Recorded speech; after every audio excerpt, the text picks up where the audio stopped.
What's up, guys? Mason the Brock Henderson here. So, time for Hawkeye. And I don't know whether to call this season one or if this is just going to be the only season, kind of like WandaVision. I don't know. But these are the first two episodes.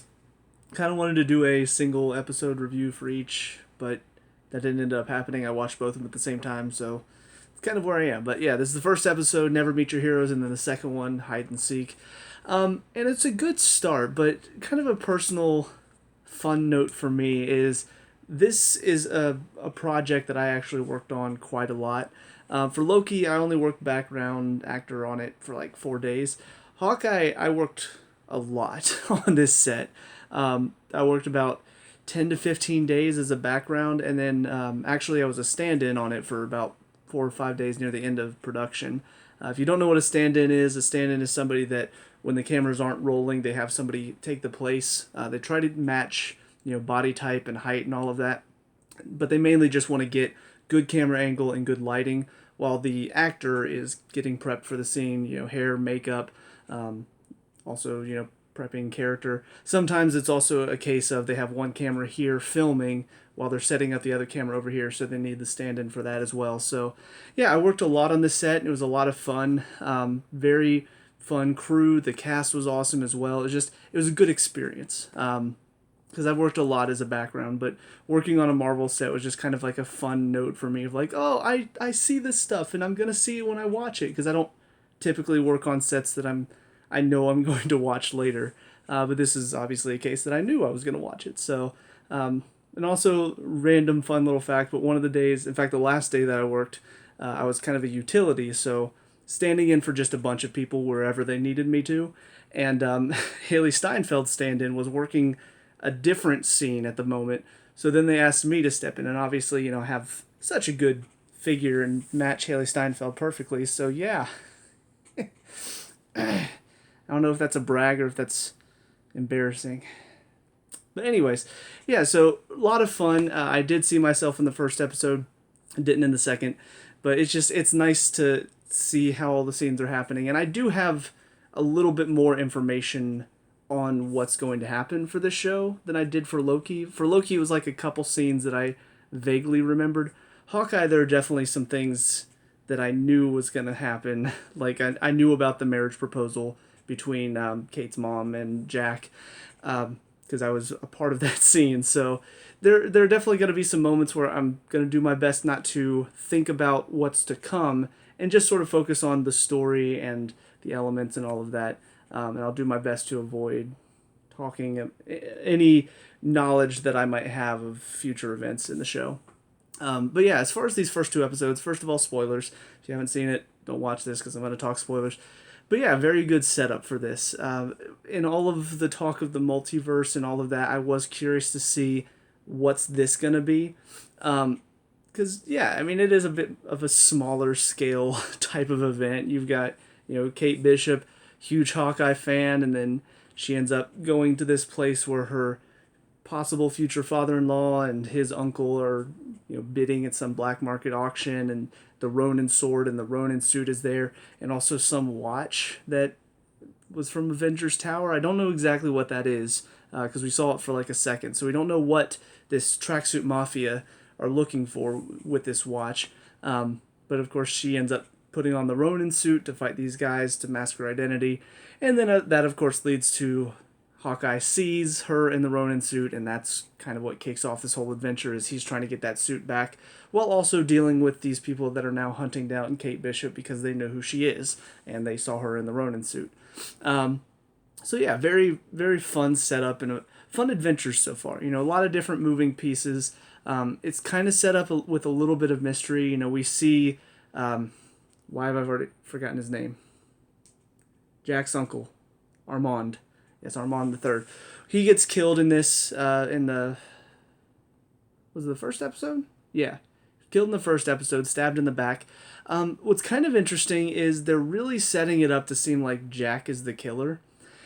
And honestly, I don't know if this is just me, but typically when I see something like this, where it's just like, Jack's the killer, guys. He's got the sword. Kate already thinks he's the killer. He had a butterscotch from Armand's house. To me, that always just points the finger away from him. So I'll be really interested to see if he actually ends up being the killer. Because I don't know, it just, anytime they set somebody up to be the killer so obviously, it always feels like it's the exact opposite of that. I think back to like the first Harry Potter movie, and obviously that one was made for kids, but they made it look so obvious, like Snape's a bad guy, and Quirrell was just kind of that guy that was like off to the side and like, oh, he's such a kooky professor, that whenever he ended up being the bad guy, it was not a huge surprise the first time I watched it. But I mean, again, that's made for kids. Hawkeye is not necessarily made for kids. It's kind of made for all audiences. So I don't know if they would do that or not. Create a mystery that would have kids fooled, and kids would be like, oh, it's obviously him. And then when it turns out not to be, they would be shocked. Personally, I would like it if it actually was Jack killed him. Like, I would like that because it would kind of be a twist on what we would expect as an audience. The writers are so obviously setting him up because it is him, and all of our minds are like, no, that's too obvious. It can't be him. So to have it be the most obvious suspect would kind of be an interesting play on what we've normally seen. But anyways, but yeah, I like what they're doing with Kate and her mom and Jack. Very interesting dynamic. They're handling it well because I mean we've seen this before where, oh no, my parents marrying somebody, but this is done in kind of a way where you do sympathize with Kate. Because sometimes you just feel like the kid's acting like a brat, like, oh come on, like let your parent be happy. But this is a situation where she didn't really know kind of everything going on. Like she knew Jack, but she was gone, and then she comes back and her mom has not told her that one, Jack moved in, and then two, he proposed and she accepted. So it is kind of springing it on her last second. So you do sympathize with her reaction of like, what the hell? Like this is moving very fast for me. So I like that, and I feel like the chemistry between Kate and her mom is just really well done. You really feel for their connection as well. Jack is kind of an interesting character right now. We see he's kind of hiding what a great swordsman he is from, I guess, Kate's mom possibly, or Kate herself. I don't know. But, they have that fun little fight, and then it's not until Kate actually threatens his life by going for his head that he actually shows what his real skills are. So I don't know what's going on there, what he could be hiding. But, yeah, I like his, I guess, character right now. He's very intriguing, and I want to find out more about what he's hiding. And I like him being his connection with Kate as well, more of a antagonistical connection, but I like that feeling. I like whenever there's somebody that the main character doesn't really trust, and so she's going to try to figure out more about him. It's always fun whenever they have a little bit of back and forth in those types of situations and relationships. So as far as Hawkeye is concerned, very fun to see him a bit more, I guess, normalized. He's not fighting robots or fighting aliens. He's just trying to raise his family still. And it is kind of interesting to see that the Ronin suit is what would get him to basically say, hey, I can't be with you for Christmas, to his family. Because we've seen him, he is a family man. So he's not somebody that wants to leave his family. He's already retired once and then had to come out because Cap asked him to help out. So this is a situation where what is it about that Ronin suit that has made him say, I need to step out of retirement again and I need to get that suit back? I'm really curious to find out, is it just because of what the Ronin suit meant? The legacy of Ronin and what he did, is that what makes him want to get the suit back? Or is there something else specifically about that suit or what it's made of? Or I don't know. It's just, it is kind of interesting to see that he sees that suit and he's just like, crap, I gotta get it back. So much so to where even his wife is like, no, I understand, we gotta get it back. So yeah, I don't know. It's kind of got me intrigued, and I hope they have a good explanation and not just, oh, I mean, it's my suit, so I gotta get it. There's something else there, it seems like. But the LARP scene was hilarious. I personally have never LARPed at all. I have been intrigued. I have a Roxas cosplay, and I've got Oathkeeper and Oblivion. I've always kind of wanted to go out, be Roxas, and go LARPing, but I've never had the chance to. But yeah, just all of that, everything with those scenes and him, taking down all the people. and then asking that guy for the suit, and then they have their fun little battle where he has to let the guy kill him in Larp so he can get the suit back. It was brilliant. So yeah, I really enjoyed that. And then we see at the end, he lets himself get captured by the tracksuit mafia, and of course doesn't end up working out because Kate ends up tracking him down and she gets caught as well. So kind of funny how that little plan backfired, but yeah, it's very well set up. We see the new character who I believe, I can't remember the name of the character now, but I know they've building up to the show. They talked about her. Her name's, I think, Echo. I think, could be wrong about that, but I know she's a deaf character, and they did cast a deaf actress to play her, because I did get to see a couple of her scenes and see them, sign with her and stuff, which was really cool.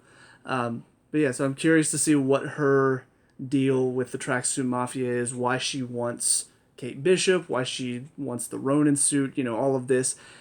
I don't know. It could have something to do. Maybe she had a parent that was taken out by Ronin, or a family member, or somebody she loved. Maybe that's why, and she wants Ronin dead, and so she assumes that Kate Bishop is Ronin because she was wearing it. But yeah, I mean, very good setup. I'm excited to see. It's much more down to earth, which I don't mind, because we have had so many back-to-back-to-back movies and TV shows. I still haven't even seen Eternals yet, but I know that one's a lot more grand scale, Marvel, MCU. And then, of course, we've got Spider-Man No Way Home, which is going to deal with the multiverse. So it's nice to have something kind of in between Eternals and Spider-Man No Way Home that's much more focused on family, and, Vin Diesel's very happy right now. But just that kind of nice feeling of we're much more focused small scale. It's just Kate Bishop learning to be the new Hawkeye, while Clint Barton, he wants his Ronin suit back for whatever reason. There's a bit of a mystery involved with who killed Armand, and what's going on with this tracksuit mafia. I've seen, obviously, reports Florence Pugh is in it, so we saw at the end of Black Widow she is convinced, I guess, by what is her name? Valentina, I think. Pretty sure that's her name. But she's convinced by her that Hawkeye is the reason that her sister is dead. So I know at some point we're going to see her in the show as well. So yeah, I mean, all in all, it's a lot of fun. Great first 2 episodes. And again, very personally, just loved being on this show. So I'm happy to see it all come together and how it looks.